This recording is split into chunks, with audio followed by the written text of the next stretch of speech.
A necessidade da efetivação do princípio da dignidade da pessoa humana no sistema prisional brasileiro. A edição de hoje apresenta um julgamento onde a Suprema Corte analisou questões relacionadas a esse tema.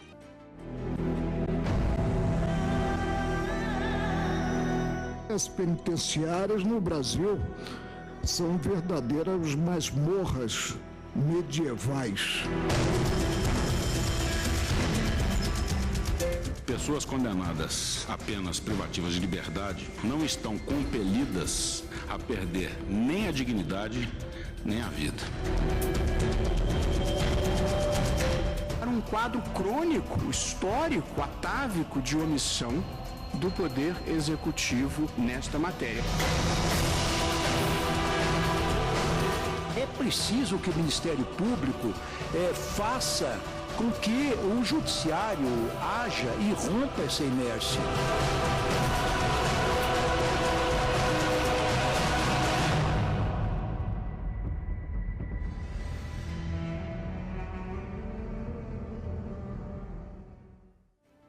E para garantir o cumprimento de direitos fundamentais dos presos, como a integridade física e moral deles, o Supremo determinou que o Poder Judiciário pode sim obrigar a administração pública a realizar obras e reparos emergenciais em presídios. Os detalhes da decisão você confere a partir de agora no programa Grandes Julgamentos do STF. A partir da análise de um recurso extraordinário com repercussão geral, ajuizado pelo Ministério Público do Rio Grande do Sul, contra a decisão do TJ Gaúcho, o plenário do Supremo discutiu assuntos ligados à precariedade do sistema prisional brasileiro. São recorrentes os relatos de sevícias, torturas físicas e psíquicas, abusos sexuais, ofensas morais, execuções sumárias, revoltas, conflitos entre facções criminosas, superlotações de presídios. Problemas que há décadas assolam o país e estão longe de serem resolvidos, segundo o presidente do Supremo, ministro Ricardo Lewandowski. O que se verifica hoje relativamente às prisões brasileiras é uma completa ruptura com toda a doutrina legal de cunho civilizatório construído no pós-guerra.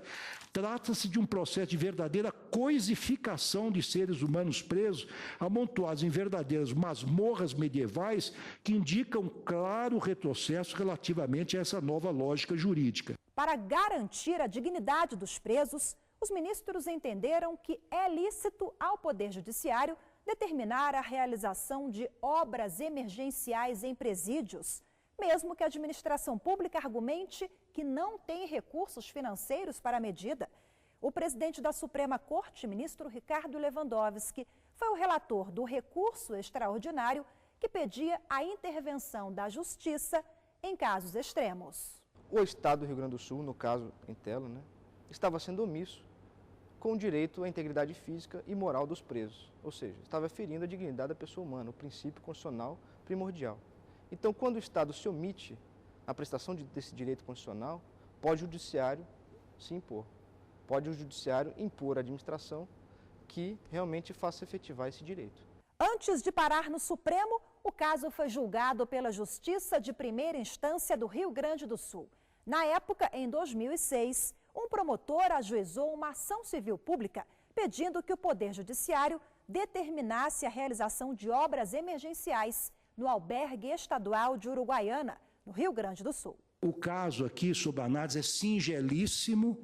O juiz foi modestíssimo no que diz respeito à determinação que fez ao governo do estado do Rio Grande do Sul, porque o albergue estadual de Uruguaiana está em situação de absoluta inabitabilidade. E um preso, inclusive, morreu por eletrocução. Situação... Os telhados caindo, umidades, esgoto a céu aberto. A juíza de primeira instância julgou procedente o pedido e determinou o conserto de telhados, instalações elétricas e hidráulicas. O governo do estado recorreu e o Tribunal de Justiça deu provimento à apelação. O MP, então, recorreu ao STF. Se o Estado avoca exclusividade da aplicação legítima de sanção pelo cometimento de infrações penais, como verdadeiro apanágio civilizatório, não pode, ao mesmo tempo, afirmar não possuir condições de ensejar condições básicas de dignidade àqueles às quais a privação de liberdade seja imposta. Proteção e promoção da dignidade do ser humano norteiam, portanto, todo o ordenamento constitucional e servem de guia para a atuação estatal e para a concretização de diversos direitos fundamentais, entre os quais, seguramente, se encontra o direito dos presos ao respeito à integridade física e moral. Dados do DEPEN, o Departamento Penitenciário Nacional, divulgados no ano passado, revelam que em 1990, a população carcerária no país era de 90 mil presos. No ano passado, esse número saltou para 607 mil presos. O número de unidades prisionais atualmente no país é de 1.258. O déficit de vagas chega a 231 mil. O relatório também aponta que a região Sudeste lidera o ranking de presos no país. Os estados de São Paulo, Minas Gerais e Rio de Janeiro têm a maior população carcerária. Dos atuais 607 mil, São Paulo concentra 219 mil presos. O estado de Roraima tem o menor número, 1.610 detentos. Além da quantidade de presos, o levantamento chama atenção para o tipo de regime prisional em que eles estão submetidos em todo o país. 41%, ou seja, quase a metade, está presa sem condenação em regime fechado. Aí é uma questão de política criminal. Prender, deixar a prisão para aqueles indivíduos que realmente precisam ser presos. Evitar a prisão provisória, porque a regra no processo é a liberdade.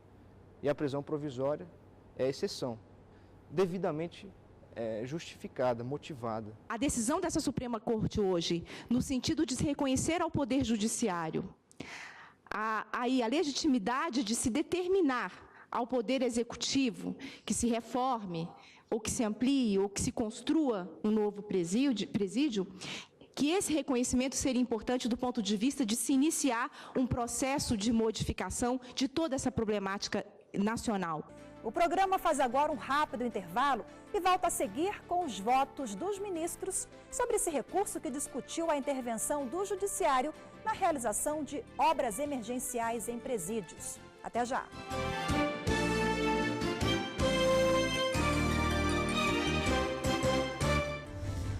O Poder Judiciário pode obrigar os governos a realizarem obras emergenciais em presídios, independentemente de dotação orçamentária.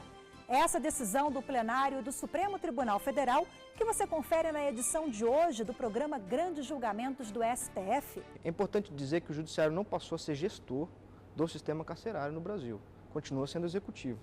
A decisão somente falou que em casos de situações emergenciais, em que se vislumbre uma situação de necessidade de reconstrução, de obra emergencial no presídio, deve o Judiciário impor e o Executivo deve obedecer àquela ordem judicial. O relator do recurso e presidente do tribunal, o ministro Ricardo Lewandowski, defendeu a atuação da Justiça para mudar o atual quadro de falência do sistema prisional brasileiro. O juiz só é lícito intervir naquelas situações em que se evidencie um não fazer comissivo ou omissivo por parte das autoridades estatais que coloque em risco de maneira grave e iminente os direitos dos jurisdicionados. O judiciário não pode se omitir, entre aspas, se e quando os órgãos estatais competentes, por descumprirem os encargos políticos jurídicos que sobre eles incidem, vierem a comprometer com tal comportamento a eficácia e integridade dos direitos individuais e ou coletivos impregnados de estatura constitucional. O relator do recurso, o ministro Ricardo Lewandowski, foi acompanhado por todos os integrantes do tribunal.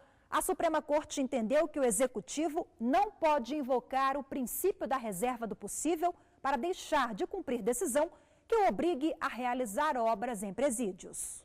A decisão foi tomada em recurso extraordinário com repercussão geral reconhecida. O Supremo negou os argumentos do Estado do Rio Grande do Sul, que se dizia impossibilitado de fazer reforma em um presídio da cidade de Uruguaiana, por entender que o Judiciário não pode intervir na implantação de políticas públicas pelo Executivo. A cláusula da reserva do possível, ela é uma teoria bastante questionada, né? E ela é aplicada quando, apesar de uma obrigação do Poder Executivo, ela não pode ser implementada por uma questão de possibilidade financeira, orçamentária, seja lá o que for. E de acordo com o princípio da reserva do possível, o Judiciário não obriga a administração a fazer determinadas obras ou determinadas obrigações, né? No caso, não se aplicou o princípio da reserva do possível porque observou-se que havia orçamento no Fundo Penitenciário Nacional, de acordo com o ministro Lewandowski, na ordem de 2,3 bilhões de reais. O juiz não legisla, o juiz também não é executor de políticas públicas, mas também não há de ser omisso. O equilíbrio entre a omissão e o ativismo se encontra precisamente na direção que o voto de Vossa Excelência aponta. Nada obstante, colho da própria manifestação do Ministério Público Federal, que em determinadas condições, sob motivos justificáveis e objetivamente expostos, a cláusula da reserva do possível há de ter a sua, digamos, dignidade jurídica também ponderada. Em primeiro lugar, porque nós estamos atuando para proteger os direitos de uma minoria, e de uma minoria invisível, e de uma minoria que não tem voto, porque não tem direitos políticos. Portanto, nós estamos lidando com um conjunto de pessoas que ficou à margem da vida pela incapacidade de vocalizar os seus interesses e as suas pretensões, porque não há quem as represente. E, portanto, quem tem que ser o intérprete daqueles que não podem falar é, evidentemente, o Poder Judiciário. Os presos só estão presos porque o Estado assim o determinou. E se o Estado se arroga no poder de privar essas pessoas de liberdade, tem, evidentemente, que exercer, lembrava o doutor Rodrigo Janot, os seus deveres de proteção dessas pessoas que estão sob a sua guarda por decisão sua. Quando estão em jogo direitos fundamentais, e no caso nós temos o artigo 5º, inciso 49 da Constituição Federal, que assegura aos presos o respeito à integridade física e moral, e temos o artigo 1º, inciso 3 também, da nossa Lei Maior, que consagra como princípio fundante da República Federativa do Brasil o princípio da dignidade da pessoa humana. Então, quando em jogo esses direitos fundamentais, como é o caso, e diante de uma omissão injustificada do administrador público, pode sim o Poder Judiciário impor a implementação de políticas públicas que são asseguradas pela nossa Constituição Federal e não, no caso, né, aqui vimos, não efetivada pelo Estado. Se nós não admitíssemos a intervenção judicial, nós recairíamos naquele velho questionamento do professor Eco Lima, que dizia o seguinte: direito sem tutela jurisdicional fica sujeito à boa vontade dos homens. E tutela jurisdicional sem direito permite ao juiz decidir no vácuo. Então, aqui, evidentemente que, em primeiro lugar, nós admitimos, digamos assim, essa tutela de caráter transindividual para que todas as vezes em que houver necessidade de realização de obras emergenciais, seja cabível a atuação do Judiciário, que é provocada através do Ministério Público por uma ação civil pública. Então, essa atuação judicial, ela é inerente à própria necessidade da tutela dos direitos fundamentais. Mas eu lembraria que, primeiro, há um problema no Brasil porque a parte externa das penitenciárias e das cadeias é do Executivo. A interna é do Poder Judiciário, porque é o juiz que determina a prisão e acompanha o cumprimento da pena. Este é um dos dados que eu tenho notado e anotado que nós vamos ter que repensar. Eu lembraria também um outro dado que eu não acredito de jeito nenhum em Freud, até porque Freud explica, mas não dá jeito. E eu, nessa altura da minha vida, preciso de dar um jeito nas coisas, especialmente como juíza. Então, o que eu sempre acho é que, se a gente lê desde o Vitor Nunes Leal, no Coronelismo, Inchado e Voto, e se a gente vê, acho que uma vez, talvez eu e o ministro Dias Toffoli tenham feito um comentário rápido, num dado qualquer, no eleitoral, sobre algumas coisas que nós escutamos. O ministro Marco Aurélio tem uma vastíssima experiência de eleitoral, haverá de ter ouvido também, que algumas coisas, algumas políticas, entre aspas, não dão voto. Uma delas é penitenciária. Deveriam fazer mais escolas, porque aí talvez não precisássemos de tantos presídios. Mas, de toda sorte, é preciso que a gente repense isso. A gente não, o Brasil repense isso. Todos os ministros enumeraram as violações à dignidade dos presos, além de violações a outras normas vigentes, entre elas a Lei de Execução Penal de 1984.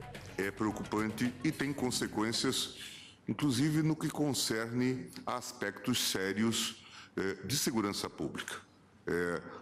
As condições de sobrevivência no presídio, a atuação das chamadas organizações criminosas, chega a pontos que nós não conseguimos imaginar. Portanto, ao lado do que já está claramente previsto desde 1984 na Lei de Execução Penal, e que é competência do próprio juízo da execução e de todos aqueles que supervisionam, inclusive das corregedorias, nós temos hoje o Departamento de Monitoramento do Sistema Prisional, né, encartado no âmbito do CNJ. Logo, não se trata de se fazer nada de extravagante ou que pudesse, de alguma forma, malferir, como já foi aqui apontado, tantos votos, e no voto de Vossa Excelência, o princípio da divisão de poderes. A seguir tem a continuação dos votos dos ministros do Supremo. Até já!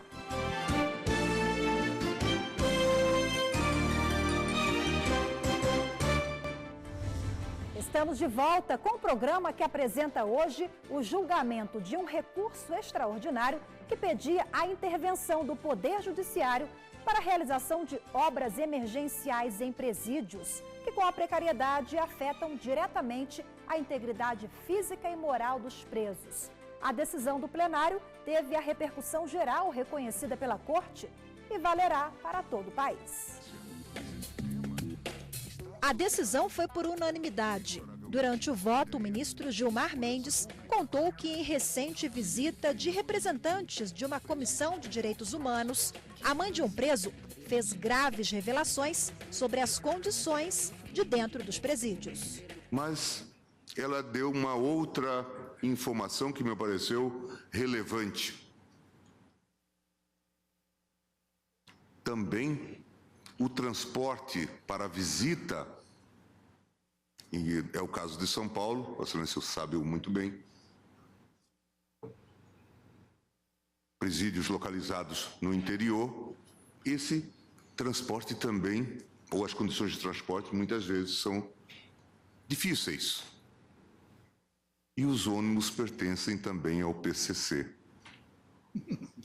Portanto, o Estado está desorganizado e o crime organizado.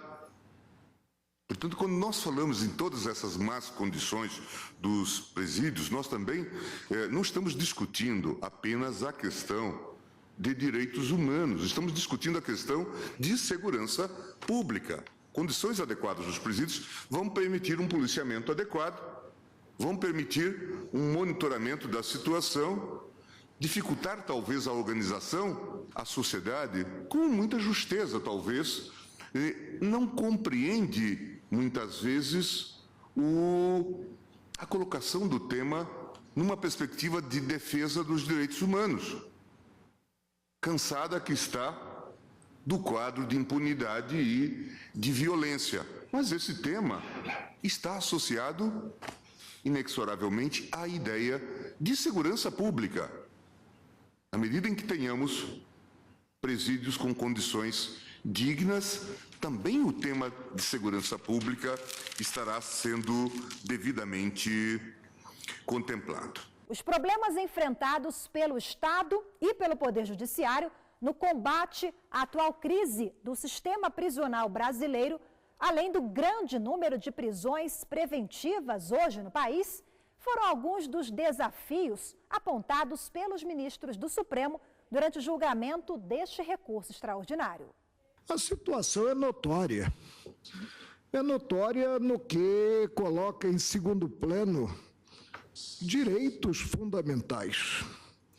E ainda constatamos que a população carcerária hoje é composta em 40% de presos provisórios, invertendo-se a ordem natural que apurasse para selada a culpa ante o princípio da não culpabilidade, que é um princípio constitucional, prender-se.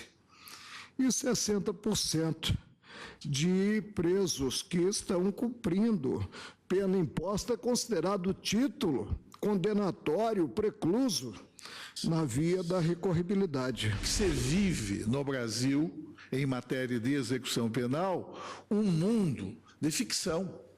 Um universo de cotidianas irrealidades em completo divórcio com a situação dramática e cruel que se delineia em nosso país, em que as declarações formais de direitos, não obstante contempladas no texto de nossa própria Constituição e também em convenções internacionais, como as resoluções das Nações Unidas, notadamente aquelas emanadas de seu Conselho Econômico e Social sobre a prevenção do crime e o tratamento de reclusos, são tais declarações menosprezadas. Um completo descaso por parte do poder público, o ilegítimo, o arbitrário e censurável propósito de fraudar, de frustrar e de inviabilizar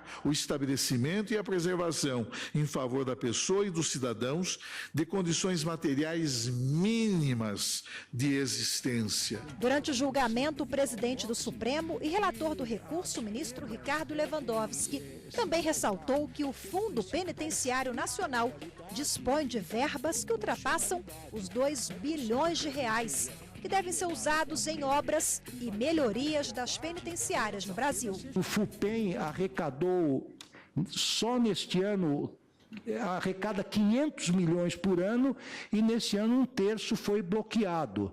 Somando-se aos anos anteriores, mais de 1,3 bilhões de reais estão contingenciados, ministro Gilmar Mendes, Vossa Excelência que sempre toca nesse assunto. Portanto, não há falta de verbas, há falta de vontade política. Com um esforço conjunto, institucional, envolvendo os 3 poderes da República, é que esse problema será equacionado. E assim nós terminamos mais esta edição. Se você quer rever este ou outros programas, é só acessar tvjustiça.jus.br e procurar o programa Grandes Julgamentos do STF. Obrigada pela companhia e até o próximo programa. Tchau.